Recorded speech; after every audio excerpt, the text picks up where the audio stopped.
So hello students, बच्चों आज की हमारे इस क्लास के अंदर मैंने आपको लास्ट क्लास में जो 4 मल्टीपल चॉइस क्वेश्चंस दिए थे उन क्वेश्चंस के आंसर्स को जानेंगे। और आइए हम लोग ये जान लेते हैं कि इन आंसर्स को किस तरीके से आप सिंप्लीफाई करते हैं। राइट, तो ये 4 क्वेश्चंस हैं हमारे सामने और इनके सॉल्यूशन को जान लेते हैं। फर्स्ट क्वेश्चन आपका ये था, इसमें if x minus y equal to 2 and 2 upon x plus y equal to 1 by 3 then which of the 4 option is appropriate। देखिए मल्टीपल चॉइस क्वेश्चंस के अंदर सबसे पहली चीज ये है कि the subjective solution is not necessarily required, तो आपको ऑप्शन मार्क करना है। तो देखिए मैं एक सिंपल तरीके से बताता हूँ कि इन चारों ऑप्शंस में जो x और y है इन दोनों का डिफरेंस आपका ये फर्स्ट कंडीशन होल्ड करता है।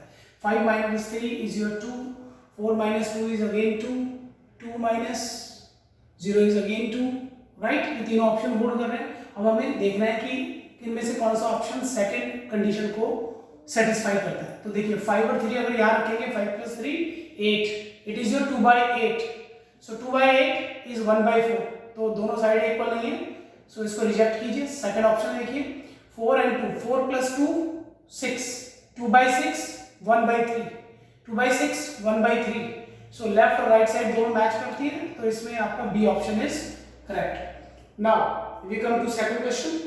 सेकंड क्वेश्चन में k की वैल्यू फाइंड करनी है फॉर यूनिक सॉल्यूशन। देखिए यूनिक सॉल्यूशन में आपके पास मैं कंडीशन लिख देता हूं, a1 upon a2 is not equal to b1 upon b2, this is the primary condition. So देखिए a1 x का ये coefficient k over here 6, so it is k by 6 not equal to -1 by -2, -1 by -2, so it is your k by 6 equal to 1 by 2, और 2 से 3 times आप ऐसे cancel कर सकते हैं, उधर लेके कैंसिल कीजिए। So your k is not equal to 3, which option? It is a C option, k is not equal to 3। तो सेकंड क्वेश्चन में जो राइट ऑप्शन है, appropriate option is B option. Now student we come to question number 3। Question number 3 में आ जाइए, जिसमें आपने एक triangle के अंदर कुछ एंगल्स के रिलेशंस आपको दिए गए। ये 20 डिग्री आप देख रहे हैं, इसे यहाँ रखिए आप बी की जगह।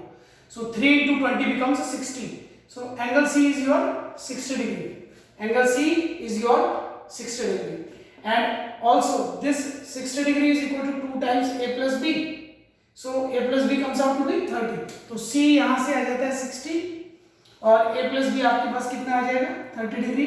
तो तीनों एंगलों का सम 180 होना चाहिए, बट इस केस में 90 होता है, तो ये ऑप्शन आप ए ऑप्शन रिजेक्ट कर दीजिए। बी ऑप्शन 40 रखिए, 40 into 3 120, C आ जाएगा 120 और 2 टाइम्स a प्लस बी 120 आएगा, तो a प्लस बी कितना आ जाएगा 60 और C कितना आएगा 120 और a प्लस बी एंगल कितना हो गया हमारे पास 60 डिग्री।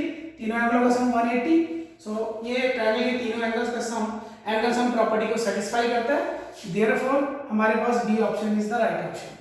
सी और डी ऑप्शंस के अंदर आपकी कंडीशन ब्रेक हो जाएगी, बिकॉज 60 यहाँ रखते ही it becomes this angle becomes 180 degrees, which is not possible in a triangle, otherwise it will be a straight line। now we come to question number 4। तो आइए बच्चों फोर्थ क्वेश्चन के बारे में बात करते हैं। सो इस फोर्थ क्वेश्चन में आपके पास k की वैल्यू आपने फाइंड करनी है इनफाइनाइट मैनी सॉल्यूशंस के लिए। So the condition is very simple.